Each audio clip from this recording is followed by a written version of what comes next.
హడావుడిగా వస్తున్నారు? తిరువురు నాయుడిని వీర ఉతుకుడు ఉతికాడంట, దెబ్బలు తగిలాయంట. వాళ్ళ తమ్ముడు రుద్రపతికి చెయ్యి ఫ్రాక్చర్ అయిందంట. ఎవరా కొట్టింది? కొట్టింది ఎవరో వాళ్ళకే తెలియదంట, పేరు మాత్రం తెలిసటమ్మా. అతని పేరు వాయుపుత్రట.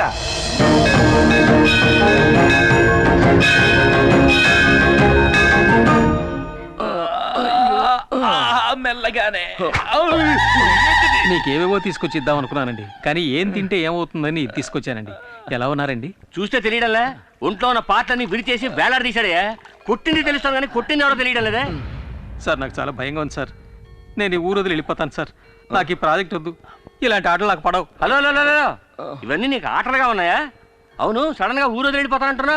జైలు నుంచి వచ్చిన వాడి ధైర్యంగా ఉంటావు అనుకుంటే ఇలా భయపడతావేంటయా? మీరు అలా మాడతారండి సార్. వీళ్ళిద్దరి పొజిషన్ చూడండి, కూర్చున్న చోటే అన్నీ అయిపోతున్నాయి. ఇవన్నీ చూస్తుంటే భయంగా ఉండదా? ఈ రోజు చీకటి పడేంత వరకే వాడికి ఆయుష్ ఉంటుంది. బావా, నువ్వు దేనికి దిగులు పడకు. ఊరంతా పోలీసులు రౌడీలు వాళ్ళు వెతుకుతున్నారు, మనకి వాడు దొరకకుండా పోతాడా? వచ్చాడండి ఎస్పీ పరశురాం. ఏమయ్యా దొరికాడా? లేదు సార్, వెతుకుతున్నాం. మిమ్మల్ని పుట్టినవాడు ఎలా ఉంటాడో ఆనవాళ్ళు చెప్పగలరా? 60 ఏళ్ళుంటాయి. వాడి గొంతు వింటే గుర్తుపట్టగలరా? ఒకలాంటి గరగరలాడే గొంతు. గరగరలాడే గొంత. ఇతనెవరు? ఇన్సే నేను చెప్పాను కదా, ఆ విషయానికి వచ్చాడు. అతను మీతో ఏం మాట్లాడాడో గుర్తుందా? బాగా గుర్తుంది. మాట్లాడింది ఊ మూనా ఊ తానా అంటే ఉతకడానికి ముందా ఉతకడానికి తర్వాత అని అడిగాను.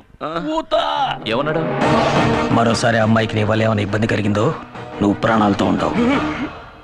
ఇలా గరగరా చెప్పాడు. ఓ రేయ్, అదే డైలాగ్ని గరగర గొంతుతో నువ్వు చెప్పు. అదే డైలాగ్ నన్ను చెప్పమంటారా?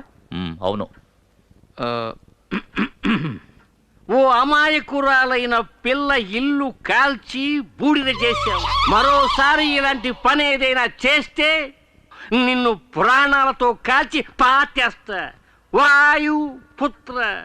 అన్నయ్య, ఇది యాక్టర్ నాగభూషణ వాయిస్. సూపర్. ఇంకోలా మాట్లాడు. ఓ అమాయకురాలైన పిల్ల ఇల్లు కాల్చి బూడిద చేశావు. మరోసారి ఇలాంటి పని ఏదైనా చేస్తే నిన్ను కాల్చి పాతేస్తా. వాయుపుత్ర. సుధాకర్ వాయిస్. ఏయ్, స్టైల్ మార్చవయ్యా. స్టైల్? అవును. ఒక అమాయకురాలైన పిల్ల ఇల్లు కాల్చి బూడిచ్చేసావు. మరోసారి ఇలాంటి పని చేస్తే నిన్ను కాల్చి బూడిచ్చేస్తా. వాయుపుత్ర. ఇలా కాదు, ఇంకో విధంగా. ఇంకో విధంగానా? అవును.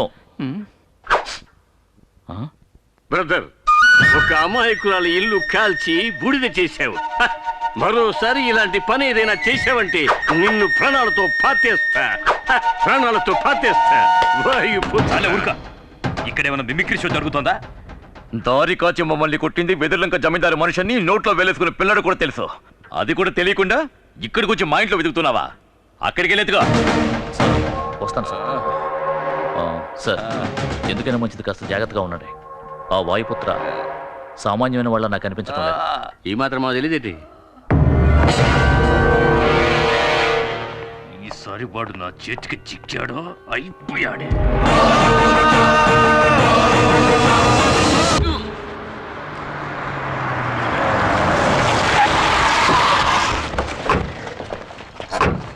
ఎవరు రాలేదేంటి?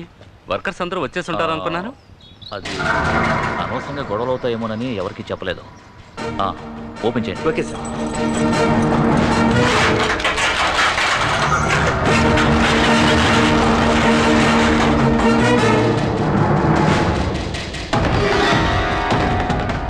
సార్,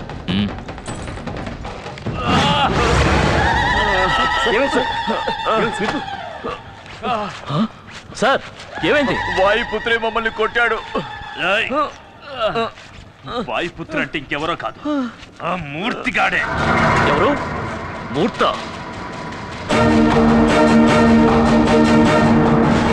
త్వరగా తిప్పండి రా.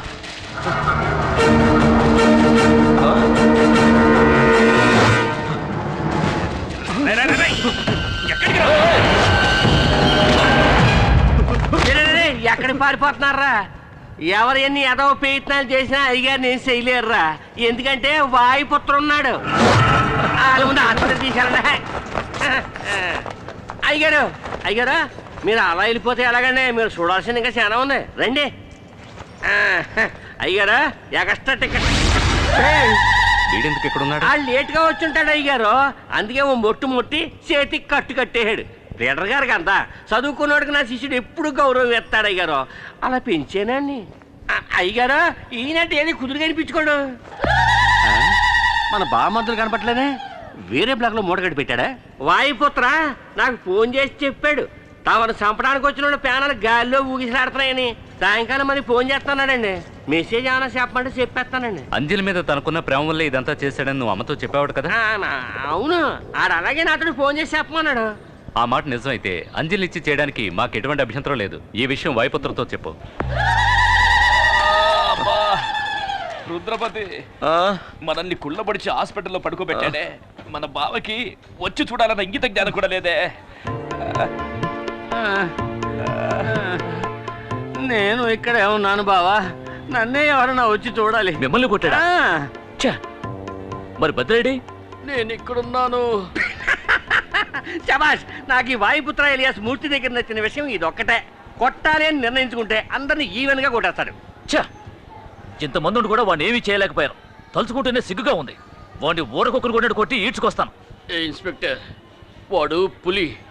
వాడితో పెట్టుకున్నావనుకో నీకు చావు ఖాయం. నోరు మీద జులపాల వెతవా. పోలీసు వాడి దెబ్బ అంటే ఎలా ఉంటుందో వాడికి నేను చూపిస్తాను. ఇంకొక బెడ్ రిజర్వ్ చేసి పెట్టండి.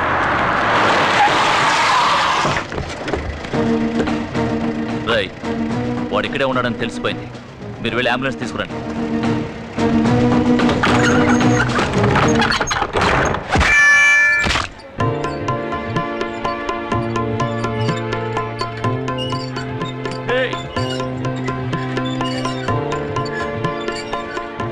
నీ బాసు గారా, చేతికి తలకి వాడి కట్టు కట్టించనంటే ఆ కట్టేదో నువ్వే కట్టుకొచ్చావే.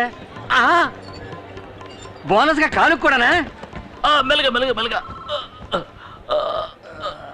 Good evening sir. పోరా, పెద్ద పుడింగిలా మాట్లాడావు. అందుకే బాక్స్ బత్తలు కొట్టి పంపాడుగా. కానీ ఒక విషయం, తను బుక్ చేసుకున్న బెడ్ లో తనే పడుకున్న మొదటి పేషెంట్ నువ్వేనయ్యా.